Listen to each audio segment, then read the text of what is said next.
Early, probably now as I'm speaking. Welcome everyone, this is On Just Restart. I am joined by Brandon from What About Nintendo. How you doing, buddy? Oh, I'm doing great. Ready to get into the podcast tonight. And for this podcast, which is a Nintendo podcast that we have every Monday night at 9 p.m. Eastern Time, we're going to be talking about a little bit more about Mario Maker because I finally got the game this weekend. Then we're going to be talking about that Pokemon trailer that dropped today, and there's a lot to really dissect with that, so that's going to be a big part of the podcast tonight. Then we'll be going over some recent Zelda hirings we heard about and what sort of implications that may have for Breath of the Wild 2. Then we'll be going over some tidbits that came out about a next-gen controller that Nintendo is working on from their previous shareholders meeting. And then we'll be getting into some rumors regarding the power of the Nintendo Switch Mini that is also rumored. So rumors on top of rumors, but they seem fairly credible, so which is why we're talking about them. So that's basically the agenda for the night. For those who are new here, it's a Nintendo podcast. Make sure to subscribe, leaving a like. That's all greatly appreciated. And if you're looking to listen to a whole bunch of really good audiobooks, I have a free trial. You can click the link in the description below, get a free audiobook for 30 days. We're partnered with Audible, so please check it out. There's a lot of great listens.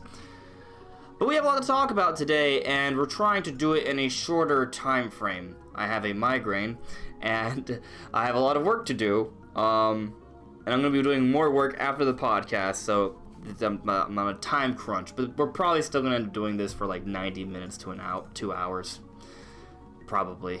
So you guys know us if you've been on this podcast, listen to this podcast before. We always try to keep it short, and then it never is short. But well, we're going to try. Yeah, it never is short. I mean, even a short podcast for us is like 2 to 3 times longer than a lot of others for other people.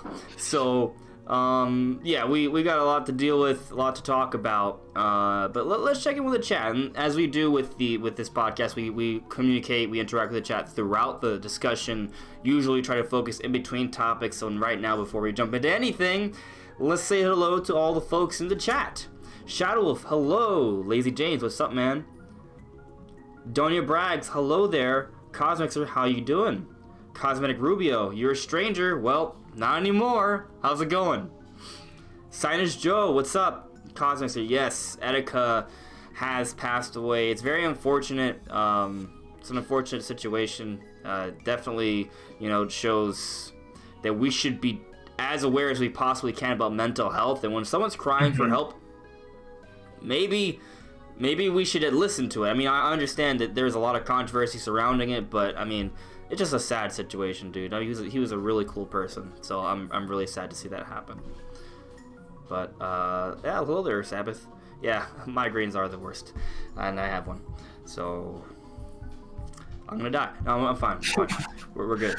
So I finally got Mario Maker. I let my brother borrow my Switch, so I don't have it on me now.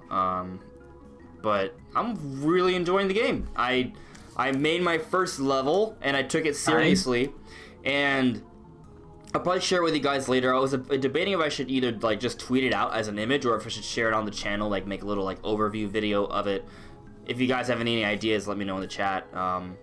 Maybe I'm planning on streaming it. I'm thinking maybe I'll go back to streaming games, but I'll do it like just once a week. But when I do it that once in a week, it's gonna be like a big thing.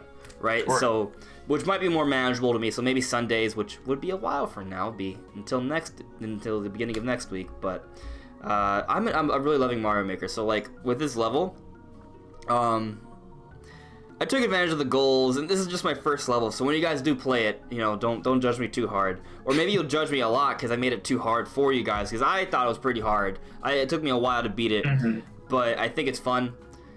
Basically, there are a lot of piranha plants shooting fireballs at you, and there are coins hidden behind the piranha plants, and you have to get all the coins in the level, and you have to use these Goombas that are falling from the sky to kill the piranha plants so you can get the coins, but those piranha plants are shooting fireballs, so there's fireballs all over the place. You have to get all the coins, and you only have 100 seconds to do it.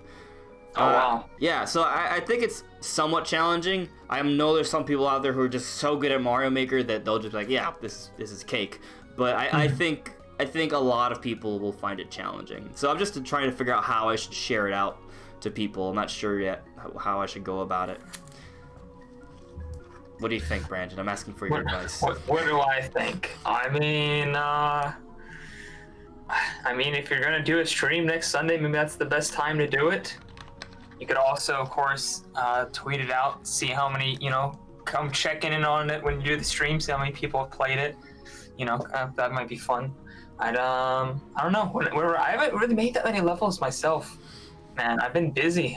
Usually when I play Mario Maker, all I really have time to do is go play other people's levels. So for me, I just shared mine first one in the stream, so you could do that if you want.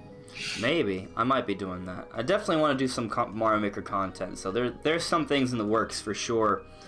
But I see that, what's going on here? Lady James is saying that he likes Mario Maker more than you thought he would.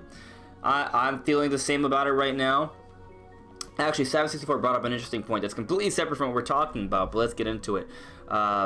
Savage is saying there's a video online about Shantae, and it teases her being in Smash, like there's no secret that there was a Smash logo in the video. So what he's referring to, Shantae 5 has like an anime opening sort of for its next game, and there's a window that looks like a reverse side of the Smash logo, and comparison shots to previous images of that window from previous games, it looks more centered, so it does look intentional. So people are wondering what this means. It could just be a coincidence. I think we should take that into consideration here. Right. But I do think it is an actual nod towards Smash Brothers. Now, I don't play Shantae, so I can't really speak with to every like minute specific detail. But from what I've heard from others and seen from other videos about it, basically, like, this is not the first time they've teased Shantae's involvement with Smash Brothers, and we know Shantae isn't Smash Brothers as a spirit. Does that mean that there could be more? Yes, but I want to stress that one, it doesn't look like spirits are going to be a part of this Fighter's Pass. Like, they won't be getting that upgrade for this Fighter's Pass. We don't know about the future. I'm not going to say it's not possible in the future, but for the next two, I don't think it's likely. On top of that, she's an indie character, right? Like, if Shovel Knight's not going to make it, I don't see how Shantae could make it, right? Like, maybe she can get... She's not even an assist trophy. Shovel Knight's an assist trophy, right? Like, Shantae would have to make a big leap to make it as an actual character. And we just have to assume that just because we see a Smash... I do think it's probably... There's a good chance it's a Smash reference. I just don't think it means that she's going to be the next character. It could just mean that, hey, Shantae's in Smash, period. Like, as a spirit. Like, that's already really cool for the company. So that's what I'm going to think it is. I'm not going to get too high on this, but it is definitely really interesting to see. Yeah, I agree. I don't think it means she's going to make it into a character. I feel like Shovel Knight was definitely the most... He was most popular indie character on Nintendo consoles, and he was... They had a lot of special stuff with the Nintendo versions of the Shovel Knight games and different things like that. So if anybody would have been a character, it would have been Shovel Knight. And there was way more people asking for Shovel Knight as a playable character than for Shantae, so it just doesn't make sense to me. Especially if you got characters on the likes of the Hero and Banjo and Joker, and then all of a sudden you have Shantae. That just feels like a different class. You know what I'm saying? It doesn't feel like that stacks up with the rest of the DLC in terms of how big the characters are. Yeah, I agree with you, but like, for example, when this was coming out, I put out a tweet saying, how cool would it be if we actually... It's something, I'm paraphrasing myself, I don't remember what I said exactly, but I basically said, how cool would it be if we actually did get Travis from No More Heroes and Shantae in Smash Brothers as actual DLC characters? Like, that would be really cool, because both of those characters are kind of synonymous with Nintendo. They have kind of cult followings. So as a Nintendo fan, I think they're cool, right? Because they've been on Nintendo systems for years, but they're not as big as those franchises you just mentioned. They don't seem to fit for this Fighter's Pass. That doesn't mean they can never make it, but for this Fighter's Pass, it just doesn't seem like the right fit. Yeah, I mean, personally, my hype level of those two characters you just mentioned compared to yours is like night and day. Like, if they was announced, I'd be like, hi. And I think there's a lot of people who would be like that, because those are, as you said, they kind of have a cult following. They're not these huge names. Like, people usually, if you say those names, they kind of know who you're talking about, maybe. If you live on the internet or have played the games. Yeah, most people who are involved in gaming will, like, deeply involved in gaming or gaming news will know. But, like, your average Joe who owns a Nintendo Switch probably isn't going to be excited about Shantae or Travis Touchdown being in Smash. Yeah, I think it's a different feel and look that they would have to be going for. So that's kind of what we think on it, but it's still really cool. I'm glad that they have that reference. Probably a reference. Could be a coincidence, but probably a reference, I think. It looks like a reference. Yeah. Mastermind, hello. Jugs McGee, what's up? Sabbath, so you didn't pick up Mario Maker, you're waiting on Link's Awakening. I have Mario Maker, so I'm not... I'm still waiting on Link's Awakening. I'm really excited for that game. Mm-hmm. I like how it looks. I like how it just... when you watch the gameplay of Link's Awakening, just... it looks so alive. Like, they... really, like, the characters are just... they're just so vibrant, and the way they move and the way they're animated... and there's so many like little touches to the way the game is presented. I think it looks beautiful. It's really expressive. That's really exciting to me. And also, I think the little Zelda Maker thing is also really cool. That's really cool. Yeah. Which might it's kind of reminding me, we were supposed to talk about Mario Maker, but I mean, I told you that we've already talked about Mario Maker last week, so I'm not sure how much more we can say on it. I'm enjoying the game a lot. I think the editor is pretty good. There's still a lot of like nuances that are planning to still figure out and learn. I do see the value of having like a stylus. I don't have a stylus. I'm just using my finger. Yeah. That is one thing I was kind of like when I was making my levels. I was like, this might be better with a stylus. Yeah, but it's still functional. It's not like it works really fine. Not like annoying. It's not like annoying without a stylus. I just think it would be better with a stylus. Right. Yeah. I mean, it's just the same as if you're controlling something on your phone. It's no more tedious than that. But it kind of feels like, even though the screen is like bigger than your average phone, there's a lot of smaller things on the screen that feel like you would need that more pinpoint accuracy to hit just right. It'd be a little more convenient with that. An issue I did run into, which I'm not even sure if it's really an issue as much as I should have probably seen that coming, is that, so I made my first level and I uploaded it. But it was like a real quick thing. I just made it during a stream. It wasn't supposed to be like amazing. It was just like real short, just to test out what I could, some of the tools. And I wanted to add on to the level and upload that. So I made a full version of the level, the full length, and had had a pipe going to 2 different areas. And I finished that, and I went to upload it, and you can't. So if you make a level based off another level, like just immediately go into the building and you have to start from scratch. You can't. Yeah, you have to start from scratch because it thinks you're trying to re-upload the same level, which I can see why it wouldn't want you to upload the same level over and over again. I see. And even though you changed a lot of it, you just can't upload it at all. I haven't figured that. I haven't really, like I said, I'm a novice at this, but I've seen that people can copy and paste segments. I wonder if it's possible to copy and paste just a piece of one level and then go to another level and still have that saved and then paste that. I feel like the answer is no. I imagine the answer is no. Yeah. I can see where you're going from. Plus, the amount you can copy and paste is actually pretty limited. I find that there is like a hard stop after you go like not that far. Actually, I think it should be a little bit farther in my opinion. It kind of gets annoying sometimes. You can't really copy and paste that much at a time. Yeah, so and I wonder maybe that's why. Maybe they didn't want you copying entire levels and just like re-putting them. Like you make the same thing and then you have a pipe going to the same level. It'd be kind of dumb. So I wonder if maybe that's to stop that or something. I'm not really sure. Maybe. I do think you probably could recreate the level, right? You would just have to go back and think about it. Yeah. I just have to go back and redo it. It'd be a lot of work. So Cosmetic Ruby is saying he's kind of jealous. He doesn't have a Switch. He has a PS4. I have a PS4. It's pretty great. But yeah, PS4 is great. You could try getting Switch, especially if the Switch Mini comes out. I think it's going to be $200. There's a lot of Switch Mini rumors coming out. We're going to be talking about it later into the discussion. It's gonna be good, man. I think it'll probably work out pretty well. Cosmic Story is asking, what is your favorite Pokemon from the trailer that was dropped today? Good question. So in new Pokemon, it would be I literally have the name up here. Duraludon, the Steel Dragon type. That has me really hyped because one, the description for it on the website says it's only 88 pounds, that it's a light Pokemon despite it being a Steel type, which it doesn't necessarily mean that it'll have a really good speed stat. There have been times where a description for a Pokemon says it's kind of fast, and then lo and behold, it isn't. Like, for example, Vikavolt.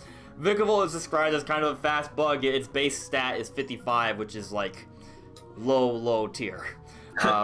So the descriptions don't always suggest the speed accurately, but I have hopes that this time it'll be at least be like a moderate speed Pokemon. And if it's a Steel Dragon type, I've been waiting for a non-legendary Steel Dragon type for so long. This thing for like competitive battling, like it's gonna be a great switch in for so many different things, and I think it looks really cool. And I love the sort of narrative that it has, like this rivalry with Tyranitar. So that has me pretty hyped. I'm pretty excited for Duraludon as like That's my favorite new Pokemon from the trailer. There's only like 3 new Pokemon. So yeah, there were the ice cream one and the dog thing. Yeah, I think the name. Those are definitely the official names right there. Yeah. Let me see. I have the trailer over here. We'll probably do like a little bit of a trailer breakdown in a bit. Roly-Poly. Roly-Poly I think is really cool. Okay. Which one's the dessert one? That's one I like. I want to say it's Alcremia. Let me see. I'm gonna put. Yeah, something like that. I'm gonna get the name for you just so I can. Oh yeah, they technically officially showed off Yamper, but we knew about him already. Alcremie. Alcremie. Alcremi. I mean, I'll just put this up here so you guys can see what I'm talking about. Yeah. Alcremie. It's basically cream. It's pretty awesome. I like it. I like that it has strawberries in it, or things that look like strawberries. Yeah, no, I think it looks really cool. I absolutely do, for sure. I'm also really excited for Gigantamaxing, but I guess we'll save that for a little bit later into the discussion. Well, we're really close, but I just want to get through the chat, and then we'll kind of move on to Pokemon. But let's see here. Cosmic Rubio is not happy that Steve is not in Smash Brothers. Mastermind. I barely started playing the first game. Just bought all of her two games 2 days ago. I think the Smash logo on her window was just a coincidence. Otherwise, I don't think Sakura has anything to do with it. Yeah, he's talking about a reference to Shantae. I am so hyped for Link's Awakening, Lazy James. Absolutely. Yeah. Savage is asking, are we planning on getting a stylist for Mario Maker? I don't know. Depends on how much they are. I'm not sure I need it, but we'll see. I think I might have a DS stylist lying around. I'm not sure. We'll see. Maybe. For me, it's going to become one of those things where I'm not going to order it, but if I go to a GameStop or something and just see it there, I'm like, oh, okay, I'll pick that up. Right. But, yeah. Okay, so let's just kind of jump into the Pokemon thing here. Let's get into the real swing of things. So we talked about Mario Maker before. I'll be doing a stream. Brand's been streaming it. We'll have some Mario Maker content coming up. But where was I? I saw something interesting in the chat that's will bring us back to Pokemon. And Joseki, no, I have not played Shantae. I should. I haven't. I should. Also, hello there, Vilbeard. Let me see. Science Show saying Alcremia looks too much like Swirlix. I was thinking the same thing. I was talking with a friend like right before the trailer dropped earlier today, and I was saying I was joking around about Swirlix not making it into the game. Because we know some Pokemon are not going to be in the game, right? I was like, oh, Swirlix and Sunker aren't going to be in the game. They're just randos. They don't really matter. And then the trailer drops, and we see Alcremie, and I'm like, yeah, Swirlix definitely is not going to be in the game. Alcremie is like a better version of it. I think Swirlix is based off cotton candy, if I remember correctly. Alcremie is based off cream. I just looked it up. They don't look that similar, to be honest. I'm looking at the... Yeah, I'm looking at it right now. Pink fairy Pokemon that are based off sweet foods. Yeah, but... And they have the same ability. They look very different. Like, this one's like light and kind of fluffy looking. I'm just saying it's not going to shock me if Swirlix is not in the game. That's all I'm saying. Right. That's all I'm saying. So, but let's talk about the trailer. Let's get into it. Now, I mean, we've been already kind of talking about it a little bit. Like, Brandon, what are your takeaways from this trailer? Did it make you more hyped for the game? Did it maintain your hype? Were there some things you did not like? How do you feel about it? Because there's a lot in it, to be honest with you. Right. To be honest, I actually didn't watch the trailer. I read through all the Twitter things because I was busy editing a video. Okay. So I was just had it on another monitor looking through. But it pretty much it had like everything that was in the trailer. Right. No, it did. You got all the bullets. Yeah. So I mean, it didn't super raise my hype for it. It's kind of the same. I did think that, well, this is kind of controversial. Some people are upset, but I thought it was cool that the Duke versions had different gyms. Yeah. I thought that was actually cool because every time there's two versions, and every time I see the differences, I'm like, that's not that compelling. But now I'm like, oh, that's actually pretty cool. So yeah, now I'm like, do I go for the waifu version or do I go for the creepy, cool version? I don't know. I don't know. It's hard to say. The other gyms, man. Yeah. See, before it was all. I don't think there's gonna be. I think it's gonna be the only like exclusive gym. I don't think they're gonna make like multiple gyms that are exclusive for each version. The way they worded it was they said some villages, so I kind of took that as there'd be more than one. Maybe. But they could have just worded that strangely. But the way they worded it made me think that at least like two. So let's see if we can go back to that actually. Let's check it out. Pokemon Twitter. Is that where you saw it? Yes. So I go to Pokemon, like the main Pokemon Twitter page. Yeah, it should be there. All right. Let's see. All right. So I see this first tweet here. Gallery search update. It's just saying new gym leaders. Okay, that's that. There's probably one that speaks specifically on the gyms, right? It's pretty okay. obvious. I think I found it. I'm gonna pull this up on the Hangout so you guys can see what we're looking at. Let me double check. You guys can see what I'm seeing. Yeah, you guys can. All right. So certain towns will have different gyms that you can challenge depending. Oh, certain there. There you go. Yeah. Confirm. It may be more than one, guys. Depending on whether you're playing Pokemon Sword or Pokemon Shield. In Pokemon Sword, you'll face Bay. I don't know if that's how it's pronounced, but come on. She's Bay. She's definitely Bay. And then Pokemon Shield, you can challenge Alistair. I think Alistair's a cool, but like, she's Bay. So, we'll see. I was actually going to more likely get Shield because I guess I kind of like the Shield Pokemon more. And actually, I might still like Shield Pokemon more. So, we'll see what happens.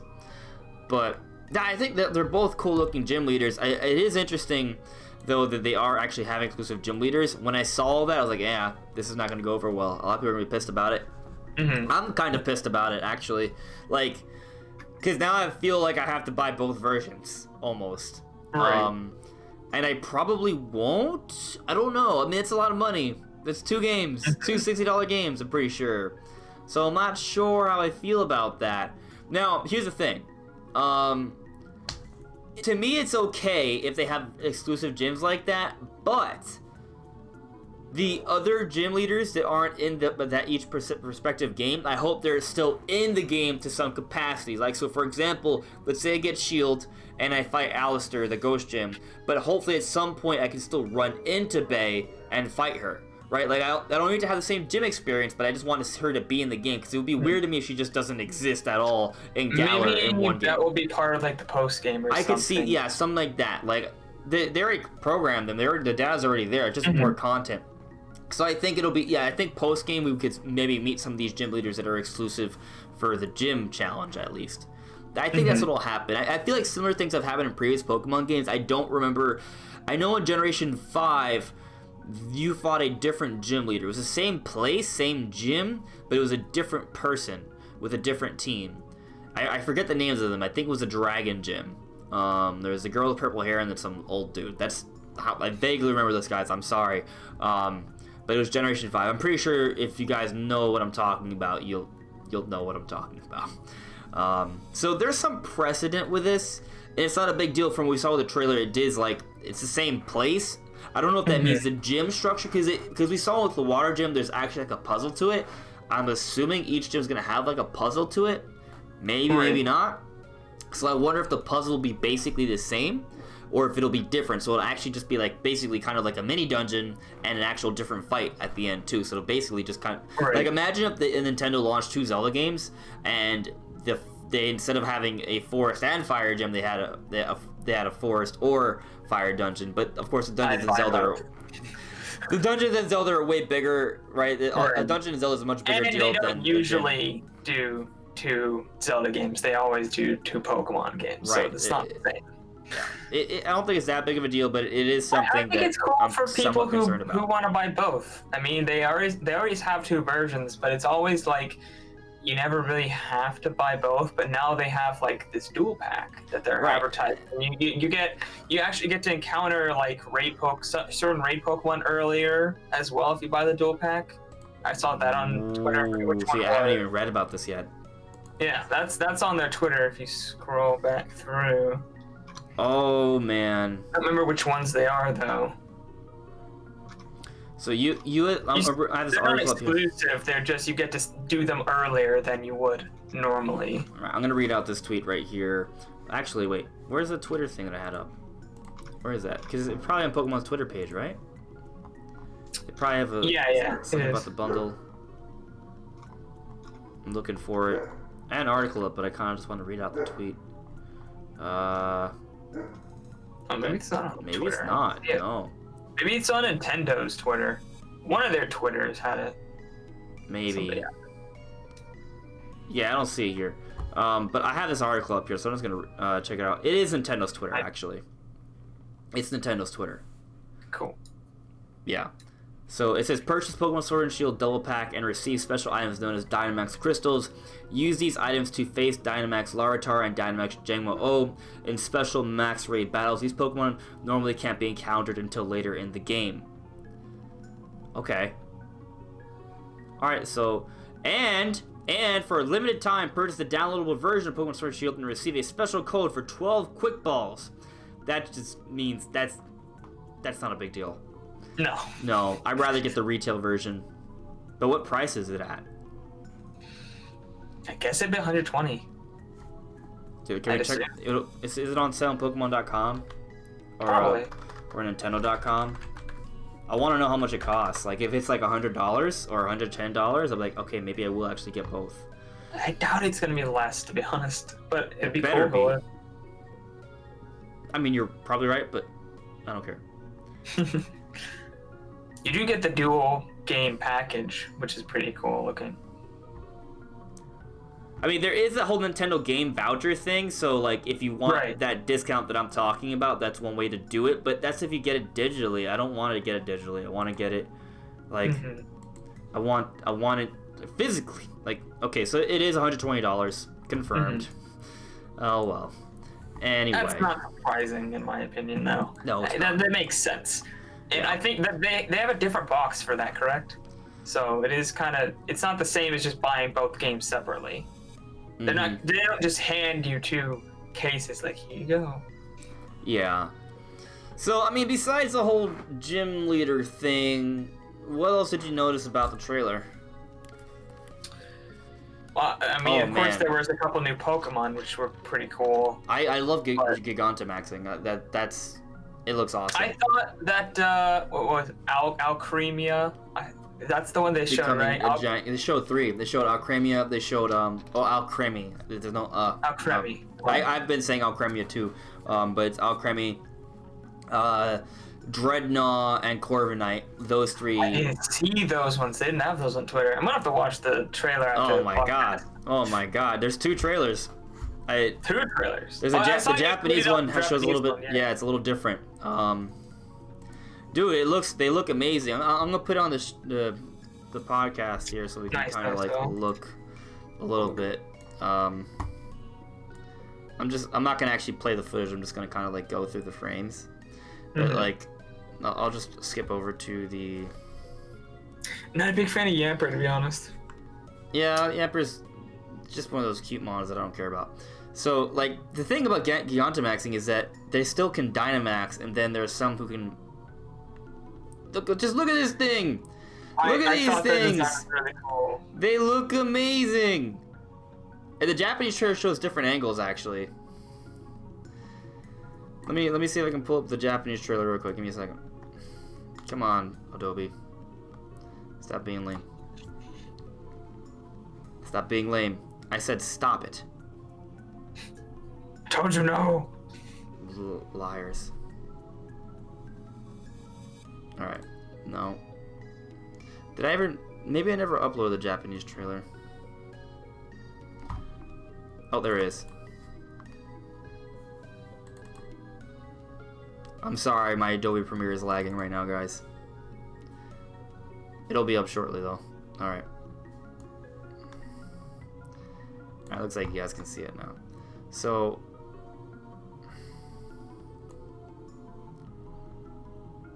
there's just more shots of them. Like, you get different angles, and it looks pretty cool. Like, the cake thing is crazy. Yeah, I like the cake. Corviknight looks awesome. He gets like this red energy around his wings, and then I really am getting a Godzilla vibe, especially with Dreadnought. Like, just look at this thing, man. It has like these giant rock spikes.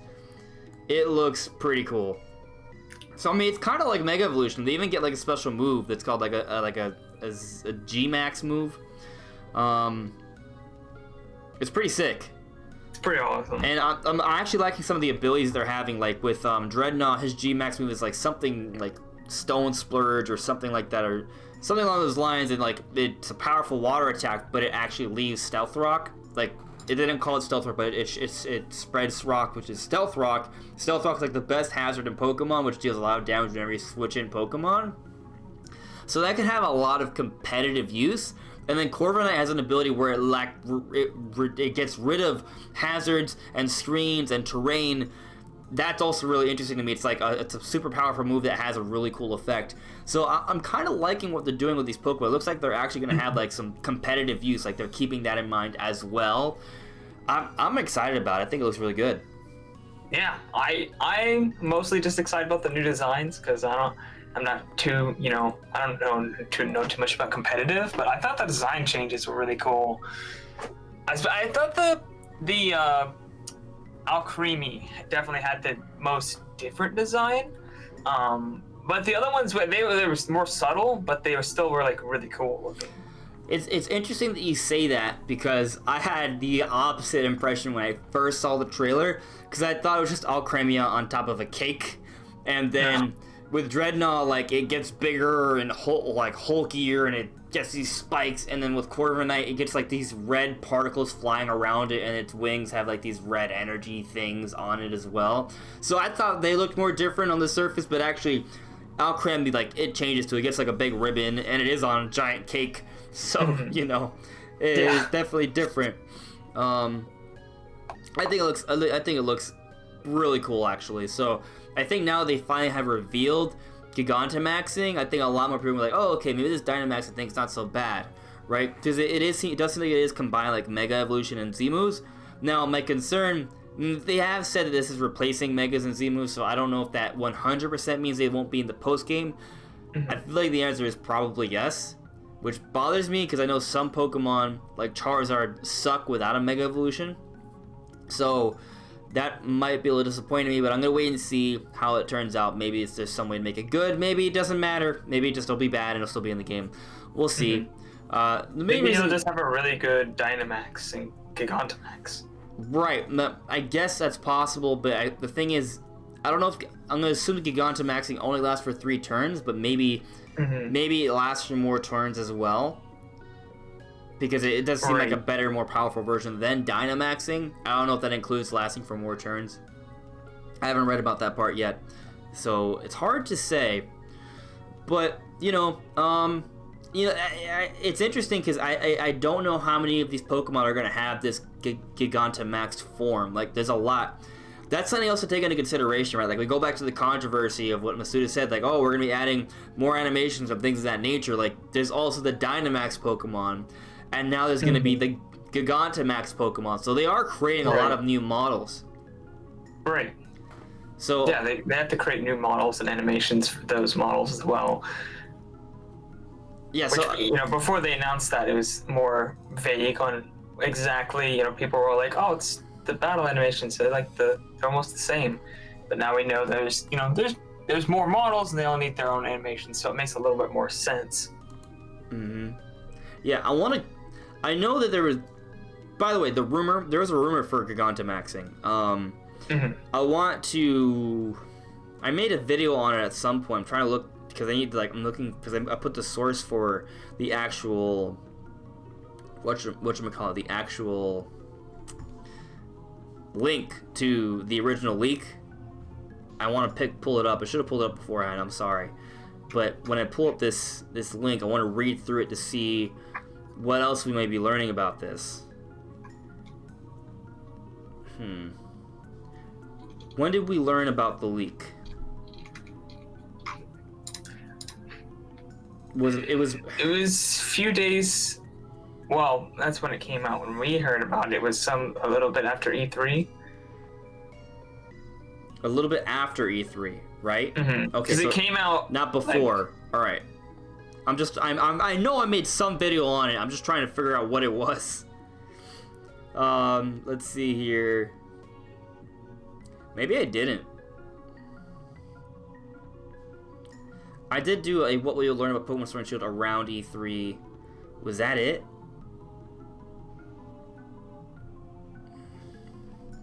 Oh, no, I found it.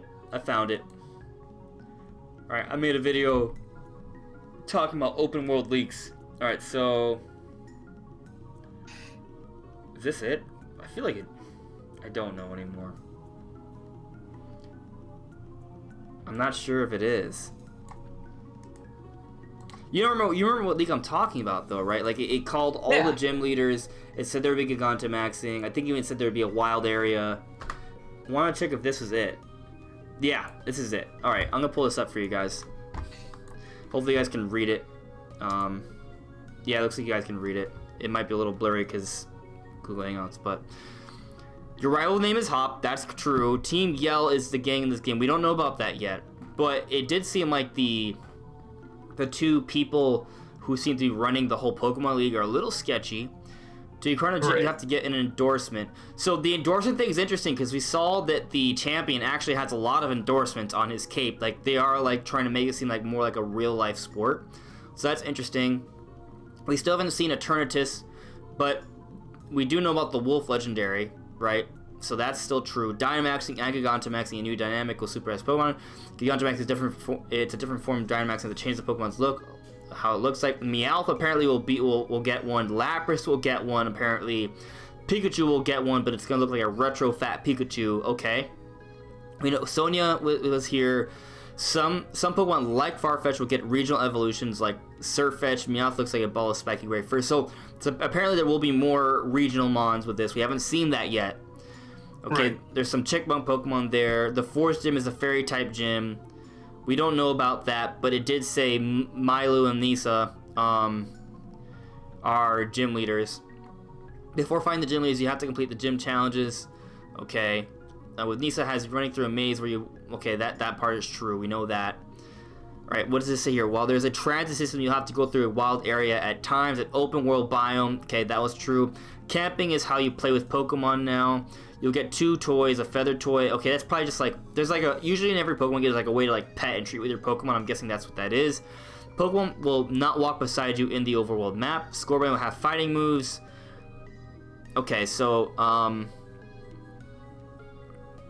just trying to see if there's anything else... I mean, the rumor's true. Like, this is... Everything... A lot of this has been proven true already. It's way too much. Like, this is before E3. This is before the Pokemon Direct, right before E3 that revealed all of this. So even more has been proven true. I guess the question is... there's not really any question here. I'm just assuming everything on here is legit. So Scorbunny will have fighting moves, but it is not going to be... I think he's trying to say here is pure fire. Sal becomes Sizzly, and then Inteleon. It's going to be a chameleon type. Grookey will be a giant gorilla. I guess the real interesting thing here for me is that it says that there will be more regional Pokemon from Kanto, it seems. So, that's something to take into consideration here. Like, this Gigantamaxing pretty much tells us that there will also be some regional variants for more Pokemon that's coming back. We haven't seen any yet. There's still a lot they haven't shown off. A lot. It's really interesting how that's kind of working out. I don't think... Have we seen the Kabu gym leader? No, because we've seen Bay and Alistair. Right. Those were not mentioned in the leak. But Milo and Nisa were. I don't know. there's a lot there. So is there anything else you're sort of expecting with this? I think it's interesting with this trailer because literally I was talking with my friend earlier and we were kind of debating about this leak that was talking about there being another Pokemon Direct in August or something. I was like, that doesn't really seem to make sense. Why would they have like 4 Pokemon Directs? Like, because if they had a Pokemon Direct in August, then they probably would have one more like right before the game comes out. Like that just seems like a lot of Directs for one game, especially when they normally only do like 1 per game, right? And they've already had 2, but then later today we got the answer. They're just going to drop trailers like this, where we're going to get a lot of information. This gave us a lot of information. It gave us Pokemon. It showed a little bit more about how the gym challenge is going to work. We learned about new gym leaders. We learned about Gigantamaxing, like the second half of the whole Dynamax mechanic.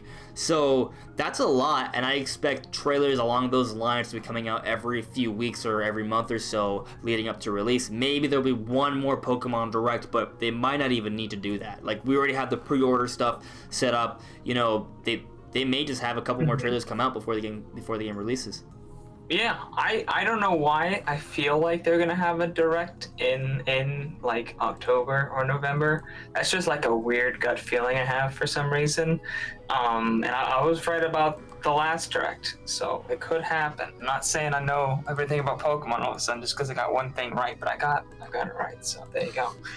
I think one thing that struck me as just kind of odd was the guy who runs the championship, whatever they're calling it, all the gyms and the big fights in the arenas and whatever, that guy, the president of everything, he looks shady. I don't know, he seems like he might be the bad guy. He seems too nice.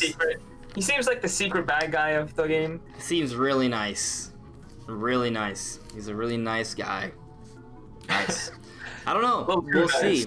It doesn't seem to match up with the leak, but maybe there's some plot twist there, right? Maybe he is a secret, like, leader of this evil team. We just don't know until the end of the game. Maybe. I can kind of see it. I'm very excited to see the new, like, Team Yell or whatever it's supposed to be. Yeah. That's what I want to see. I want to see them.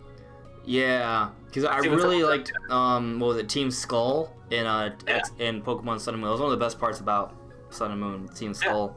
So I'm hoping that this team kind of, has a lot of personality as well. But we don't know about that yet. It's another thing they haven't really revealed yet. They not have personality. I don't know. They got it. Hard to say, man. But any sort of closing thoughts on this trailer before we move on with the podcast?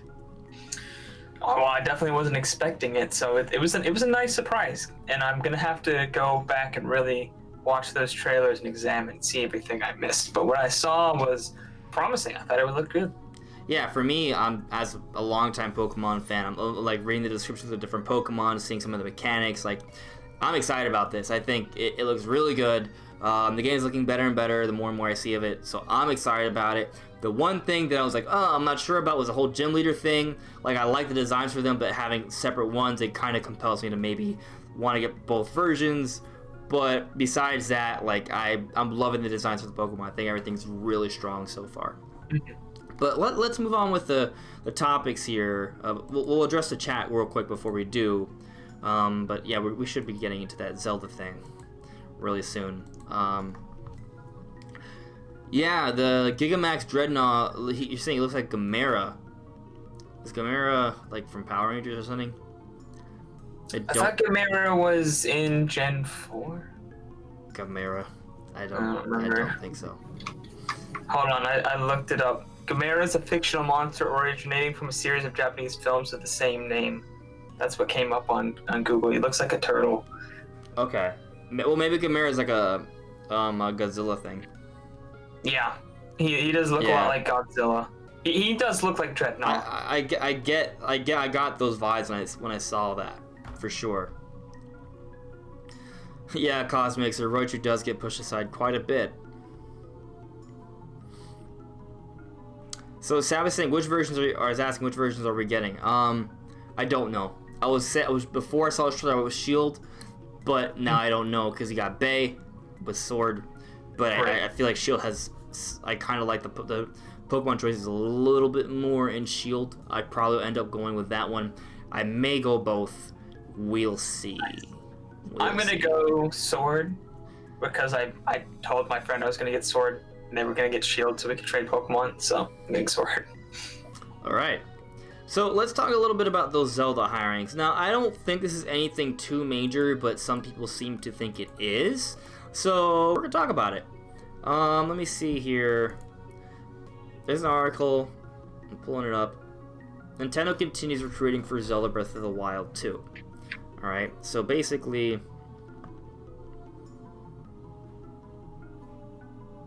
They're recruiting. Jesus, you're supposed to say... You didn't tell me anything. Oh, this is in Japanese. Oh, God. Oh, God. They're looking for 3D CG designers. Apparently the deadline is September 30th, 2019. So, and this is for topography. Okay, so I think it's just for building the environment, right? Yeah. I've seen a couple of articles say like they're asking for dungeon people to work on dungeons. Yeah, I mean, there's a quote that they wanted to work on. This is a direct quote. Work on the planning and implementation of dungeons in addition to events in game. That is part of the job listing. Yeah, so the takeaway from this is that, yeah, of course, they need people to work on this game. It's a big game. But some people are assuming that because they're hiring now, that means that there's no way this game comes out in 2020. I don't agree. Because hirings can happen all throughout development. Like, just because they're hiring for dungeon designers now doesn't mean that they haven't done any dungeons yet, or they haven't designed any yet. Like, they could just be getting additional help to work on a few more of the dungeons, right? And when it comes to the topography, the 3D CG dude, like, that just means additional help. And the deadline on that website was September this year. That would still leave, assuming Breath of the Wild 2 comes out holiday 2020, it still leaves a year, almost a year and a half, maybe like a year and like a quarter or a year and a third before it would release. So I don't really think it takes away from the possibility of it coming out next year. I don't. I just, your development, like, you are going to hire people throughout the process. So I don't think it really changes too much, in my mind at least. What do you think, Brandon? No, I don't think it changes anything. It's to the point where the media's reaction to this news is sort of annoying because it happens over and over again. The same things happen. Nintendo announces the game. People think it's going to take 20 million years. Or Nintendo announces a release date for a game. People see that they're still hiring. They get all worried. Oh, it's going to get delayed. Yeah, oh, no. This happens like every time. And it's always fine. I think people just don't realize that you hire for games constantly. You're just constantly hiring. And some people are like, oh, it says dungeons, therefore dungeons just started. What? Just because they're working on dungeons doesn't mean they just started on the dungeon, or they just started on even one of the dungeons. They could have every single dungeon almost all the way done, and they just need somebody else to help with the final dungeon. Also, job listings are intentionally vague. They tell you generally the types of skills you need, so you obviously so you're prepared, but they're not going to tell you exactly what they're working on. They say stuff like level design, dungeons, topography. That could mean literally anything. That could mean so many different types of things. Just because they say something like that doesn't mean it's a specific thing. Obviously, they have to be vague because they can't just tell the public what they're working on. They have to be intentionally vague. So it's just basic skills listed. So I think people are just too worried about it. They see dungeons, they're like, oh no, they're just now starting work on the dungeons? No, that doesn't mean they're just now starting work on the dungeons or are just going to be starting in September. That just means they're hiring additional help for the dungeons in order to hit their goal, whatever that might be, which is likely, in my opinion, holiday 2020. Right. I mean, it's important to note though that we're saying holiday 2020 as our predictions. It could come out later. That would be fine, but I don't think this means, like you're saying, Brian, it doesn't mean that it can't come out next year. Like, hiring happens all throughout the course of development, so not a big deal. I am excited to see hopefully some classical style type of dungeons, right? And seeing that they're hiring people for like the topography. Obviously, they have to change the environment, but just thinking how much the environment will change, how much more expensive the map will be, that's exciting, right? Especially with the castle coming out of the ground. Like, I think a lot is going to change with that, and I'm really looking forward to see how much of that change is going to happen. Are you still thinking that we're going to see another trailer at the Game Awards? I think it's possible. I'm kind of 50-50 on it. I'm going to say Game Awards is the next time we see it. If the game is actually going to hit the holiday 2020 release date that we're talking about, I think we're going to see another trailer at the Game Awards, and then it'll get a blowout at E3, and it'll come out holiday time. I imagine we'll see it before next E3. I don't see why they would have announced it this early if they're not going to show it like until a whole year after. That seems a little bit weird if they were going to show it at this E3 and be like, okay, bye, we'll see you next year, next E3. Then they could have just blown it out at that E3 or announced a teaser and a direct a couple months earlier before next E3. So yeah, I agree. Well, it'll probably the Game Awards or some other. Maybe it will be a Nintendo Direct, but I definitely think probably this year or early next year we're going to see more of it. Definitely before next E3. For sure, yeah. But yeah, if we see it before, I'm thinking it's going to be Game Awards. I don't think it'll be like in a Direct. I think they'll save Zelda for E3 if we don't see it at all until then. But I would guess Game Awards. But anyway, let's move on to the next topic. I know we're moving quick through these guys, but like I said, time crunch. But this one's going to be interesting. So, apparently Nintendo's working on a next-gen controller. That really should come as no shock. They're always working on new technologies. But when I first saw the headline, I was a little concerned about it because Nintendo has a history of creating some great controllers, but they also have a history of creating some controllers that are not necessarily catered for the core gamer. It's more for like a casualized market. So I have some post-traumatic stress about it. But anyway, I'm gonna read what Miyamoto had to say on this, because he was questioned. Well, actually, the question was one of the wacky questions. I'll just read this. One of the wacky questions asked by shareholders was, the next generation of systems sound very similar to what has been done before, and that's staring at the TV screen and controlling the action via a traditional controller. And then Miyamoto responded to that by saying, Nintendo was the first to create the style of playing video games with a plus-shaped directional pad and additional buttons, which has now become the industry standard.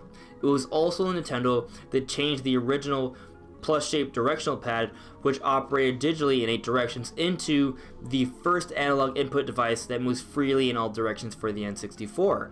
This too is now common. We are proud to have created a variety of user interfaces that have now become industry standards.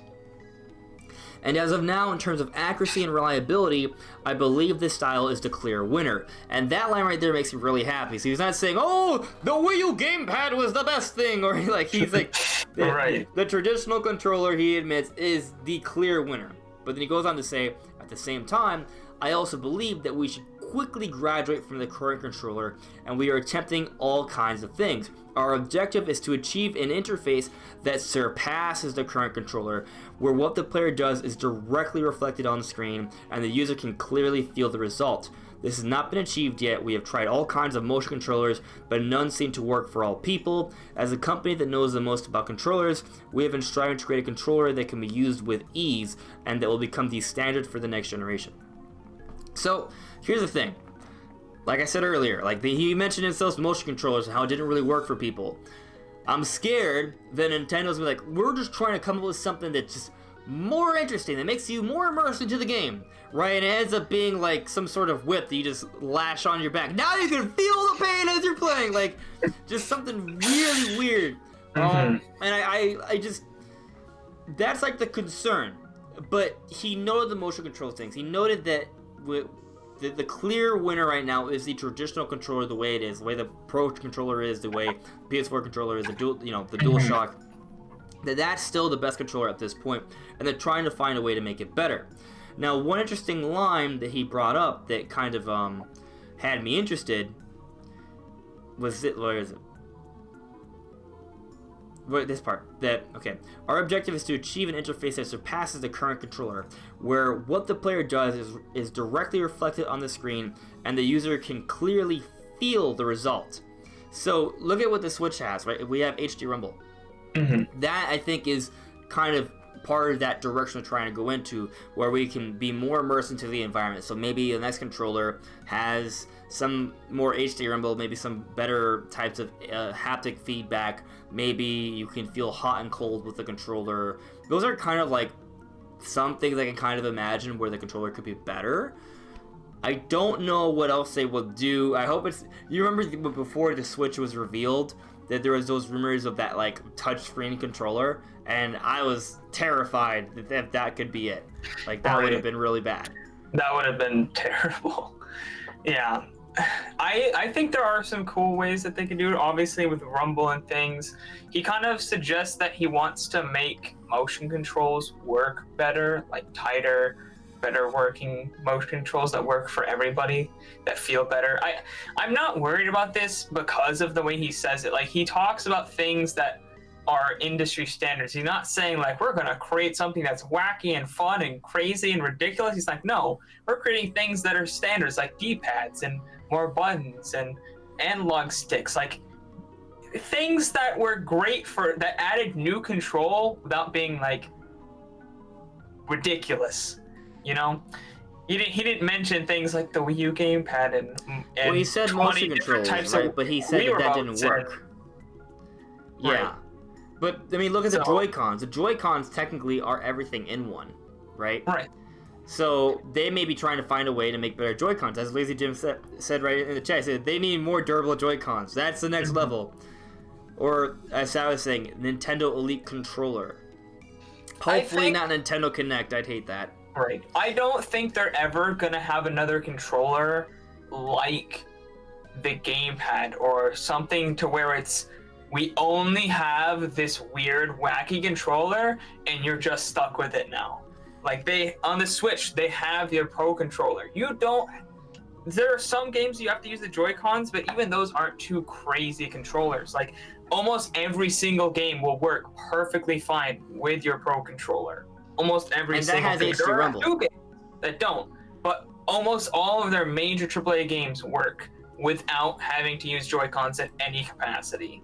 They're not really going and forcing controllers on you anymore, which is great. I think even if they do make a wacky controller, it's probably going to be only for certain games, and I think it's not even going to be like the entire controller. I think it's going to be stuff like the IR sensor on the Joy-Con, on the right Joy-Con. It does some crazy new things that you can't do with a normal controller, but it's only necessary for certain games. You're not going to be playing Breath of the Wild 2 and all of a sudden you're forced to use the IR sensor to do hand things in order to bring up your Sheikah Slate. Like, they're not doing stuff like that. No, hope not. I think one of the smart things about the way Nintendo's handled this generation, right, is that they found a way to innovate, but in a way that kind of improves the traditional gamer experience, right? Like, those additional technologies you're talking about, like the IR camera, it's something it doesn't take away from what we're already doing, right? It's just something that's supplementary to it.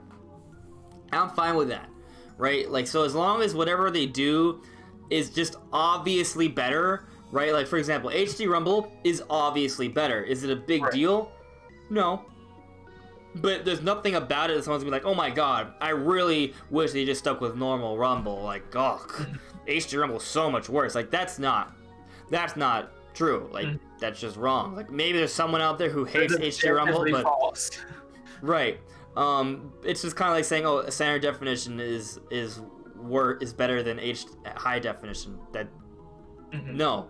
You are factually incorrect, my friend. Right. So, like, you know, improvements along those lines, I think Nintendo will do.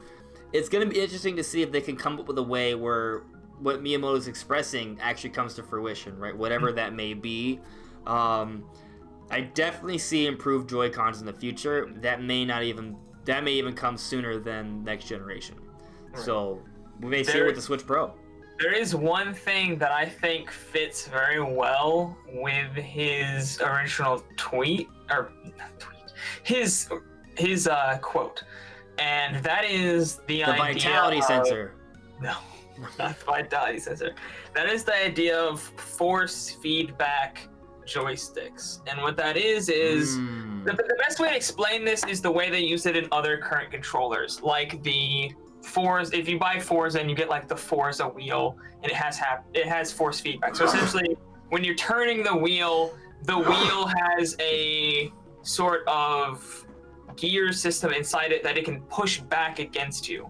Like when you're in a real car, when you're turning, sometimes you'll hit bumps, the steering wheel will push back against you, and there's G-forces and all physics and whatever.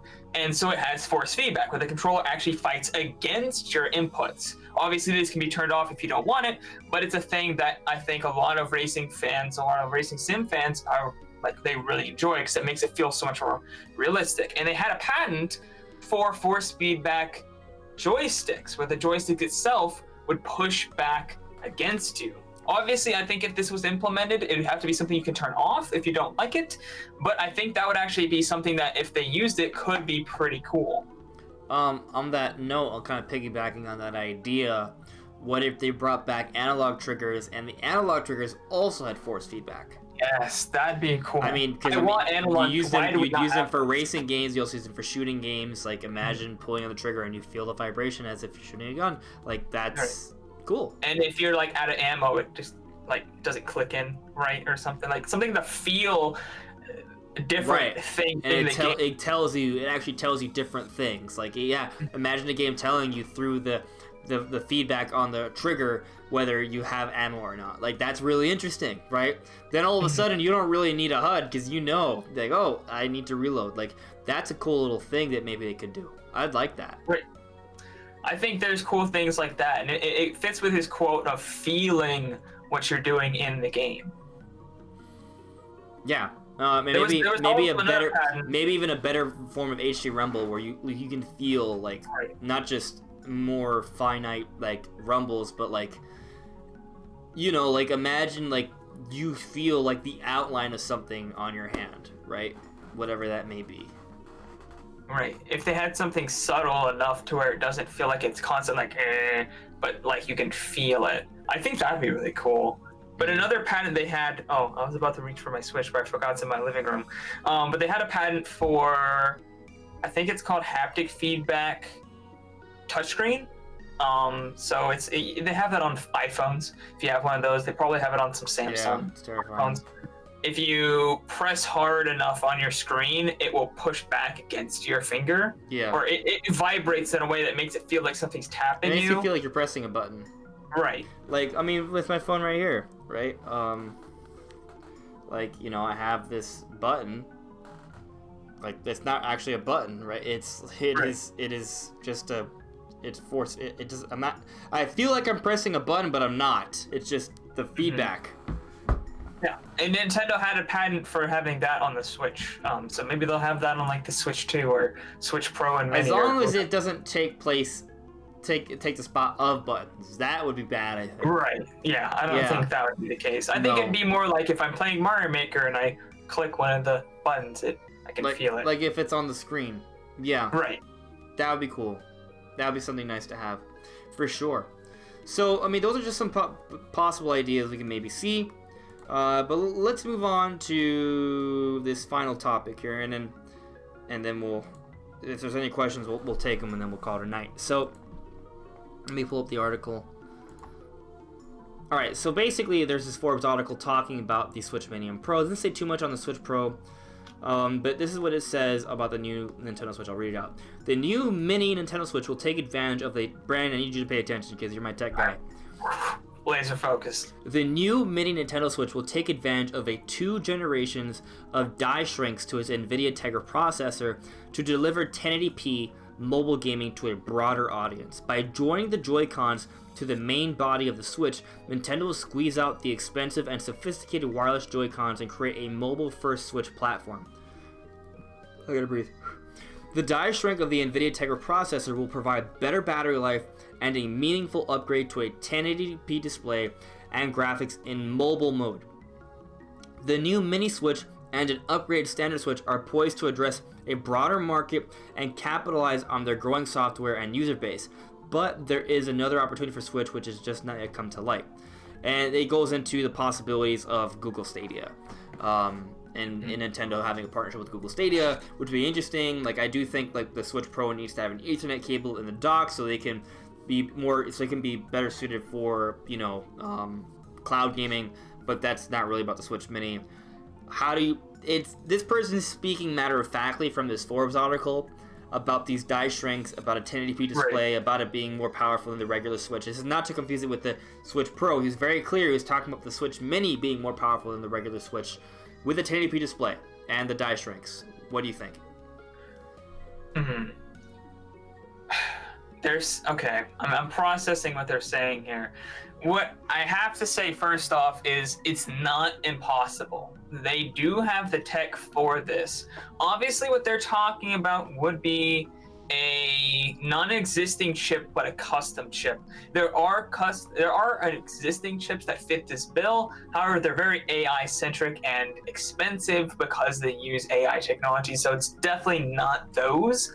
And so the only one that has a 2-generation die shrink are those really expensive AI ones. So this would be a custom chip, which makes sense. If you listen to the last podcast, I think it was the last podcast, I said that we know that there's another special unknown NVIDIA chip that works with the software on the Nintendo Switch.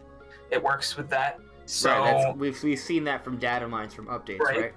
That is official. We don't know everything of that. That's a very secretive chip. Like we know it has some similarities to the Tegra X2, but maybe not as many as we thought. If they're talking about it actually being, because the Tegra X2 is a 1-generation die shrink. What they're talking about would be like the Xavier, which is a 2nd-generation die shrink to, I think, 7 millimeters.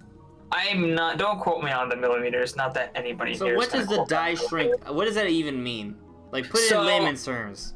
I don't get it. I just know it means more powerful, sort of. It does. It can mean more powerful, but essentially it just means that the fabrication, that's made on the cores, the transistors, each individual transistor is a certain size, or each core is a certain size. I'm not exactly sure which one of those. Anyways, one of the main components is a certain size that you measure, and in millimeters, and that's how you measure how big. So a 7 millimeter die would be obviously not 7 millimeters for the whole chip, but the things it makes up that chip are 7 millimeters. So if it gets smaller, that means it's less distance to travel or something, so it runs faster? Essentially, you can pack more things onto it, but also they're more energy efficient. Because they're smaller, they take less energy to power, therefore you can raise them to higher highs. I'm just trying to simplify this. Essentially, there's something called clocks, which is how fast something runs. You can make it run faster to make it better. Since it takes up less energy, it produces less heat. Therefore, you can make it faster with the same heat levels without damaging the device. Therefore, you can also put more, since it's smaller, you can also put more transistors in there to make it more powerful. That's what they're saying. And an X2, which I was already thinking could get you 1080p gaming on the go. And this is a generation above the X2, which I find hard to believe they put it a mini. I could believe this for a Switch Pro, but I'm not sure how much this would cost. If they're maybe the mini is more expensive than we think it is gonna be. Maybe it's not. Maybe it's a complete replacement for the Switch, and it's not really a mini at all. Maybe it's just a complete replacement, and then the Switch Pro is like the better version of this, and maybe we're thinking about it wrong. Maybe the Switch Mini is actually just a more compact Switch that fits in a dock and is just more powerful, but not as powerful as the Sega. Maybe it's not actually a mini at all. It could be smaller, so it's more portable, but I think maybe it does come with a dock. Here's the thing. Within this article itself, it says that the Joy-Cons are still attached. I don't think that would become the standard Switch, because then you'd be abandoning the whole Joy-Con mechanic, which is obviously something they're still pushing within all their marketing, right? So I don't think that this would be the new standard, based off the description from the article. Well, not completely, because you can still use separate Joy-Con for... You can put it in tabletop mode and use separate Joy-Con. But you also have the Joy-Con, because the only reason you would ever need separate Joy-Cons is if you were going to play with a friend and have it undocked, or if you wanted to play obviously on your TV and you didn't have a Pro Controller. Right. I don't know. To me, it doesn't seem like that would be the standard Switch replacing the regular Switch. I think it's still gonna be marketed as a more portable Switch. Especially because, I mean, one, they are sticking with the mini naming. They do use it in quotes, but look at what the games are coming out this year. They obviously, the games this year are handheld oriented, and the 3DS is dead. Like, they're gonna have something to replace the 3DS family this year. So, I don't think this is a Switch replacement. I think it's a Switch partner. You know, it's another in the family. It is interesting that he's saying that it would be more powerful. Now, hold on. I think another thing to take into consideration here is that while he's saying it will be more powerful, maybe it really won't be. Like, it might be, but it's going to be, like, marginally more powerful, right? Where it's a nicer screen. It's a nicer screen for portable play, and it has a better battery life, but it isn't like when you put it in docked mode where the games look dramatically better. Like, maybe it's marginally better to the point where it's not really worth mentioning to the casual. I can kind of see that. Think so. And it's just battery efficient. If it was a 720p screen, I would believe that, but the fact that they mentioned that it's a 1080p screen, why? Unless you're just going to have pixel games running at 1080p, which at that point, why spend the money to get a 1080p screen if things like Smash or Mario Kart? What about it docking? Would this thing be able to dock? And if it can dock, how are things going to run when docked by comparison? Okay. In order to get a 1080p screen on there, obviously you'd need games on portable to be able to run at 1080p.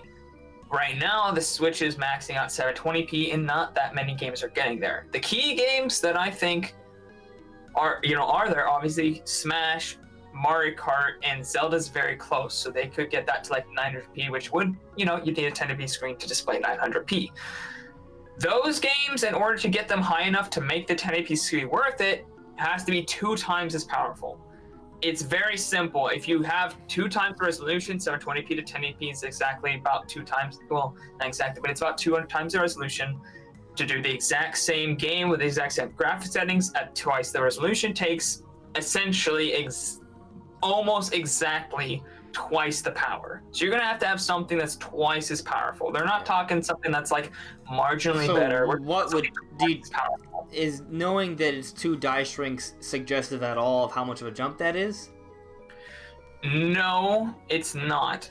Not in power. It is suggestive of battery life, but not compared to the let's just say the X2 is a 1 generation leap, and it's twice as efficient, so you get twice the battery life at the same. So 2 die shrinks would suggest even more than that.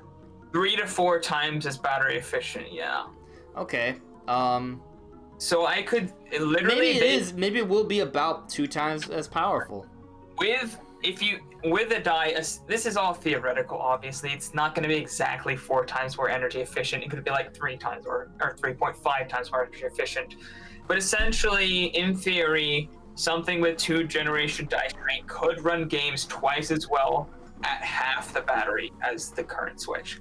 So if, say, you're running Breath of the Wild at about 640p typically on the go, now you're running it at about 900p, and instead of 3 to 5 hours, it now lasts 6 to 10. So not only are you getting better resolutions, but the battery life is way longer. And will it still? That is what a 2-generational die shrink can give you, assuming you put enough transistors in order to make it twice as powerful.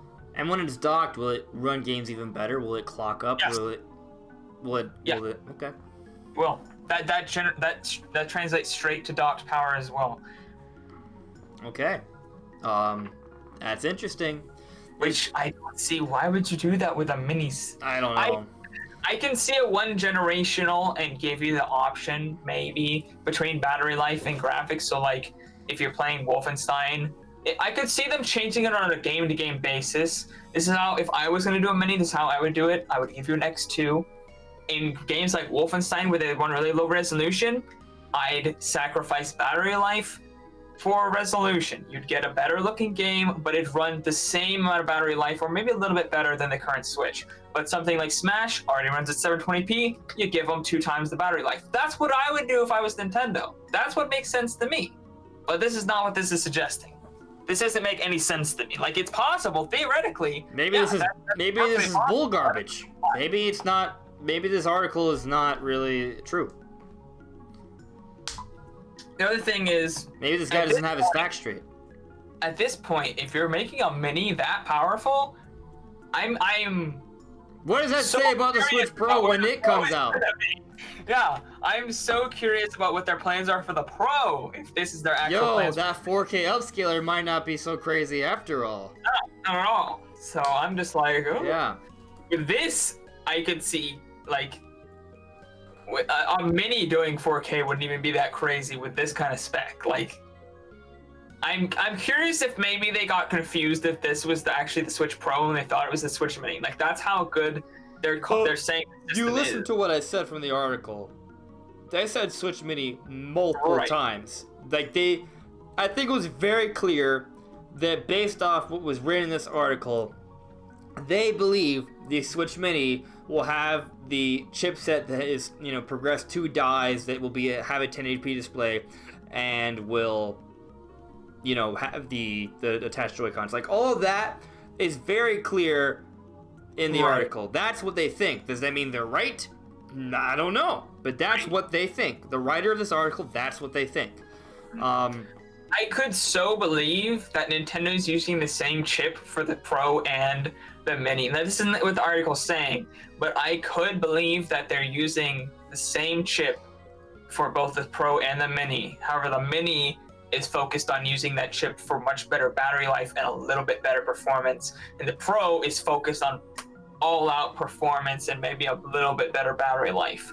That's what I would think. The fact that they said 1080p. And if that's the case, then maybe they both are coming out this year. Because, like, if they already have that chipset ready and they're intent on using it for both, why would they wait a whole other year to release a Switch Pro?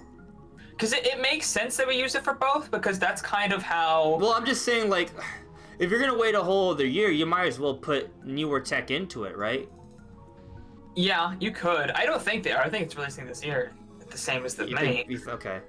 But essentially, if you go and you look at modern GPUs, a lot of modern GPUs, like on your PC, are the same thing, just some things are disabled. Like if you look at like the new AMD Navi chips, some of them have 40 compute units, which is essentially what makes up the graphics of it, and the other one has 40 compute units, but 4 of them are disabled. So it only uses 36, and they run slower speeds. That's the exact same internals, just in a slightly different shell, and some things are disabled. So I could see them doing the same thing with the Switch Pro and Mini. The shells are different, and they're the same exact internals, but they're used for different things. That's what I would think. But they're tending to... Maybe this is good enough to where they can focus on giving you great battery life, and they give you that extra performance, but the Pro gets twice the performance as this Mini does. I can see that. Sorry, I'm dying here. Yeah, it's technically, if you do, you can get away with 2 times battery life and 2 times performance on the Mini, and then have 4 times performance on the Pro, and that's how they're doing that. Right. Well, the Pro is still going to be a portable system, right? It's still going to be a Switch, so I would hope that the battery life is still better than the regular Switch. Well, it would. Obviously, if this is a 1080p screen, I'd assume that between the Mini and the Pro, they're relatively similar in that aspect. I that still doesn't make sense to me, because why wouldn't they just have Pro enabled like a Mini if it's Well, I the think same? a Switch Pro will probably still have detachable Joy-Cons. Right. I'm just saying, why would you buy? Because a Mini docked would use more. Obviously, it would go into docked mode, which is more powerful. So I'm questioning. I'm just saying, man. If the Switch Mini has slider pads, it could fit into a normal dock. Nobody wants that. Nobody wants slider pads, Andres. Don't mind. That's because you're a noob. I don't understand. Literally, I don't understand how you could be even close to a hardcore gamer and like slider pads. It doesn't make any sense. I didn't say prefer it, but if we're just talking about a dedicated handheld system, it's a dedicated handheld system. Hey, they're not even on the 3DS. I bet you did not 100% 3D land on the 3DS. No, I did, and I did it with a slider pad. I bet you did not beat Kid Icarus Uprising with a slider pad. Well, that's two very platforming, movement-centric games that I did perfectly fine with the slider pad. Slider pads are garbage. You're garbage. I'm not. The slider pads are utter garbage, man. I don't understand how you can. Well, you're not gonna buy a Switch Mini anyway. No, I'm not. But I don't think anybody would be happy about slider. Literally, it'd be like the worst thing. Okay, all right. Terrible. What if you're wrong? But if I'm wrong, then Nintendo, what is wrong with you? Why you do this? I'm saying if you have slider pads, the Switch Mini will be able to fit inside of a dock. And I'm saying that's not a good trade-off. Nobody would care. It'll also fit in your pocket. With Joy-Cons, with the analog stick, would be a pain in the butt to put in your pocket. But if it's very slim and flat, very compact, that'll fit in your pocket, man. If it's thinner, it will just fit better anyways. It's not even that thick, even with the idea. What if actually it is still a control stick, but it's like deep inside the controller? Like instead of being at the top, it's like a hole, but there's still like divots, so it still feels like a normal controller, but it's right. So if they like widen out like a circle, like hollow out a part, so that you can move it, just be fine. As long as you. The thing is the range of motion. It's all about the range of motion. Even moving from the Joy-Cons to a real joystick on the Switch Pro, it controls so much better because the range of motion is so much bigger. You can do so much more minute movements. It's so much more. It's just so much easier to control something with the joysticks on a Pro controller. So if you have something that limits range of movement, it just makes the joysticks way worse. What if the slider pad just has a huge range of movement? They can just move it needs the whole controller. Slider pad. Doesn't even matter. I kind of like the idea where it's still control sticks, but they're so like the hole is so recessed, but it can function like a normal analog stick and not stick out that much, so it can still be relatively flat and be compact and fit in a lot of places, like a dock or your pocket. Pop out the joysticks. No, I don't like that, because then they're loose parts, man. This is for kids. They'll eat it. They'll eat it. They'll eat it. No. Maybe you can pop them out and exchange them for slider pads. There you go. Everybody's happy.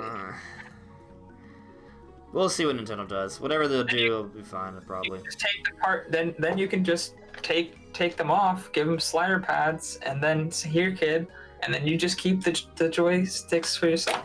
All right, so let's see what you guys think in the chat. The guys, we're ending the discussion now, so any sort of questions or points you want us to bring up or talk about, this is your last chance. But let's go through the chat here. Cosmic, I said earlier, Skyward Sword needs an HD remake. I agree. I hope that, Onuma wasn't joking about that back during the concert. Bring back the Rumble Pack. That'd be a great idea, wouldn't it be, Sabbath? 1080p, that is what the report is saying, Sabbath. This controller, this screen for the Switch Mini may actually be 1080p.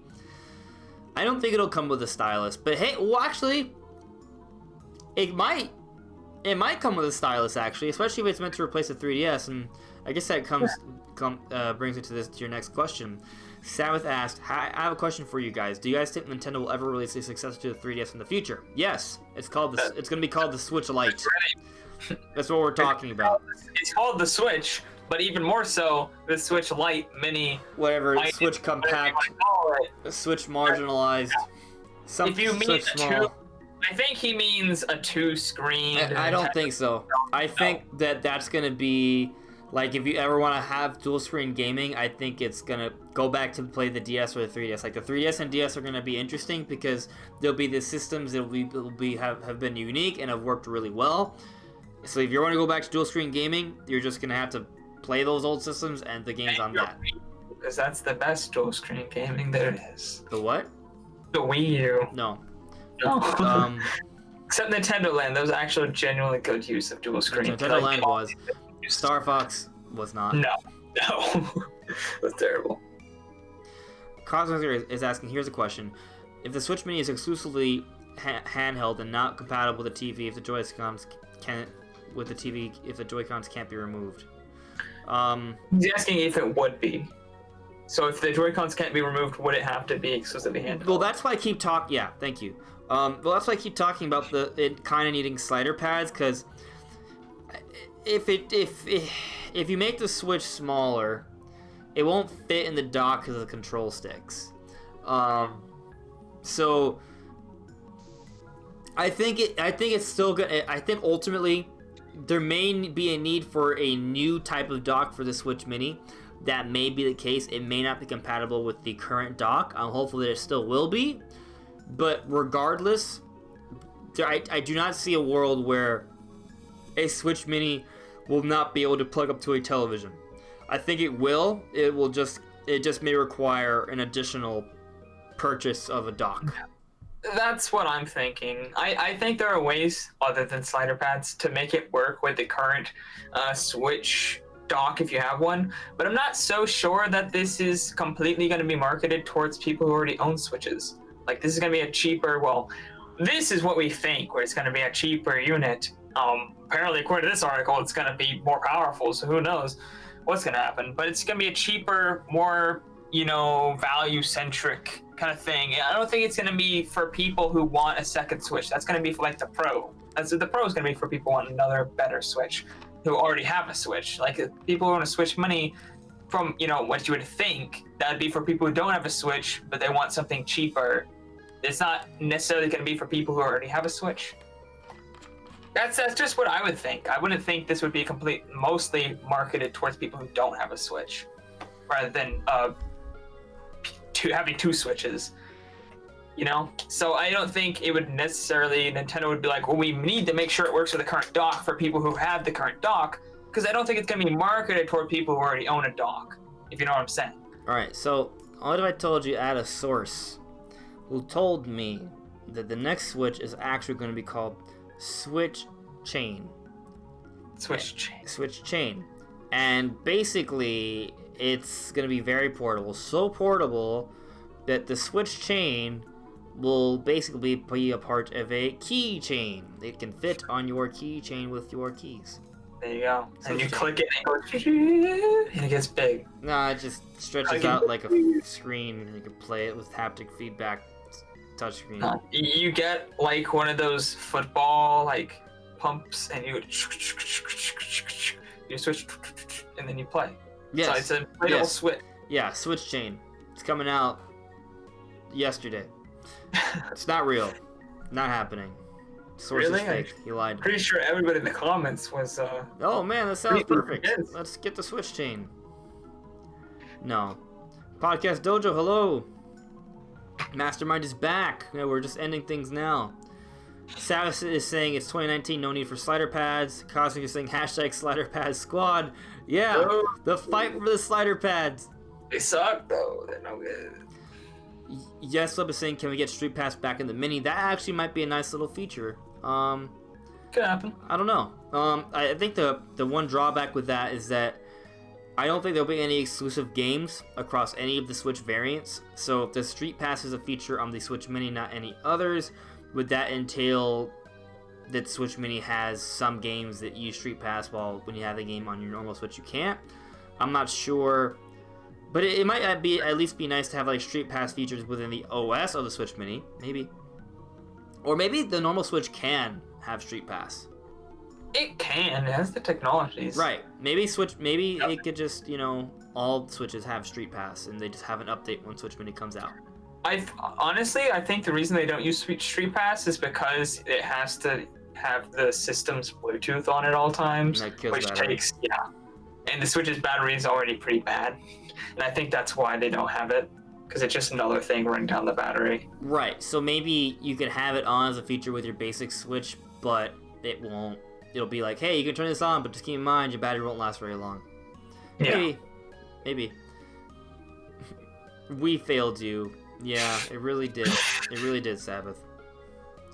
Virtual console back, Mastermind? I'd love that. I don't think it'll happen, though. I think NES Online, maybe SNES Online is kind of what we're looking at. Oh, Switch Micro would be a good name, Sabbath. I think that would sound really cool. It would be really cool. But I don't think it's going to be that much smaller. I think it's going to be like... So this is what? Normal Switch is going to be like that? That could be a little bit smaller than that. I think it's going to be like 30% smaller. No. Well, first of all, this probably is like 30% smaller. It's just, area. Maybe you're moving your hand more in real life, but it looks like you're barely moving at all in the camera. I don't even have my Switch on me, so I don't even... this is about the same size of the Switch, right? So, like that. I think maybe twice as much as what you're saying. But yeah, no, it's not gonna be like half that'd be size. So tiny. That'd be the size of like a dog bone. I don't know how to tell you how much it is without a size reference. So yeah, maybe you are saying the amount that I'm thinking, and I'm just maybe about the size of a Switch case. I feel like this is bigger than the Switch for some reason. It's not. I'll have to get my Switch. It is definitely not. No. Not for the entirety, but for like the main body of the Switch. Mm-hmm. Yeah, well, so has the article changed your perspective on what we're going to be seeing for the Switch Mini and Pro, or no? It's like the final question for the podcast, by the way. I have to look and see what Form's reputation is for Switch rumors, but I don't quite believe them. I think it's possible. I just don't see...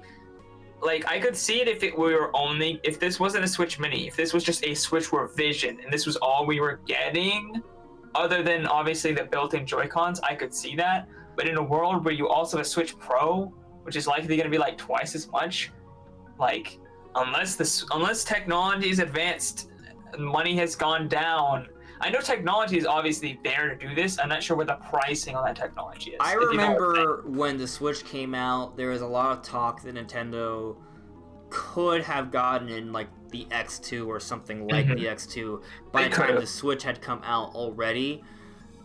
So if technically Nintendo could have pulled that off, if they really, really forced it, fast forward 2.5 years later, right? Considering the Switch wasn't even the X2, was an older chipset than even that.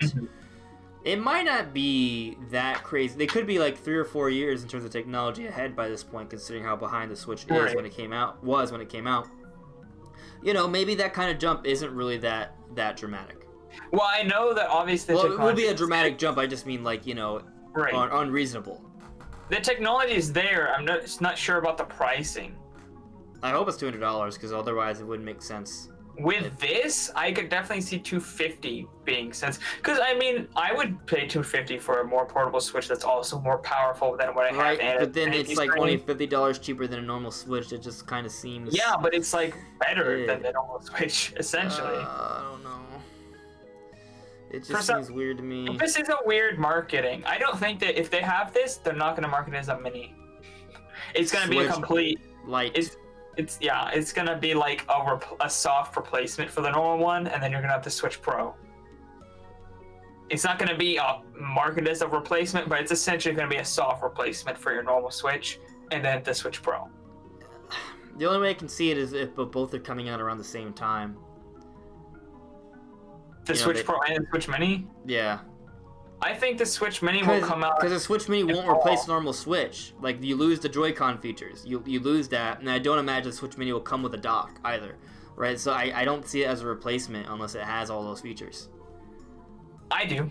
Because you can just buy a dock and buy separate Joy-Cons. And then, boom, you have a better version of the Switch. But what if you don't have a Switch yet, and you want to get the whole Switch experience? You don't do that by getting the Switch Mini.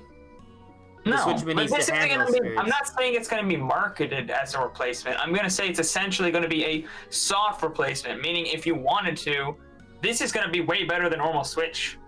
Like, this is two simple buys, and then you have something better than Switch. I'm not saying Nintendo's going to be like, buy this instead of a Switch. Everyone just buy a Vita. Everyone buy a Vita. There you go. I don't know, man. It's confusing.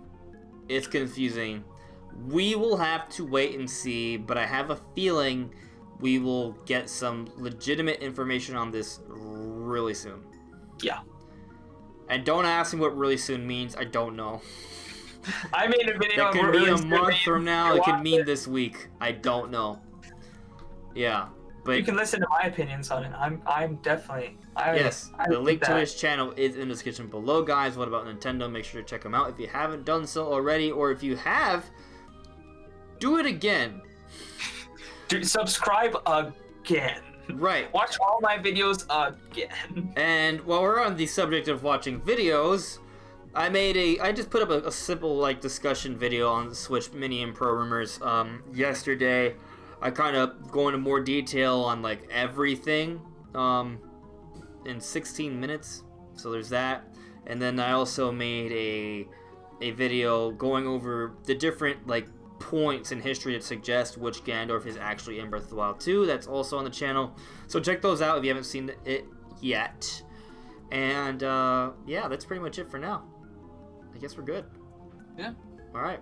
So there we go, guys. I agree with you, Mastermind. I agree that the next 2DS will have a new funky mode. Yep. All right. Yeah. Good night, everyone. Take care. See ya. Bye, guys.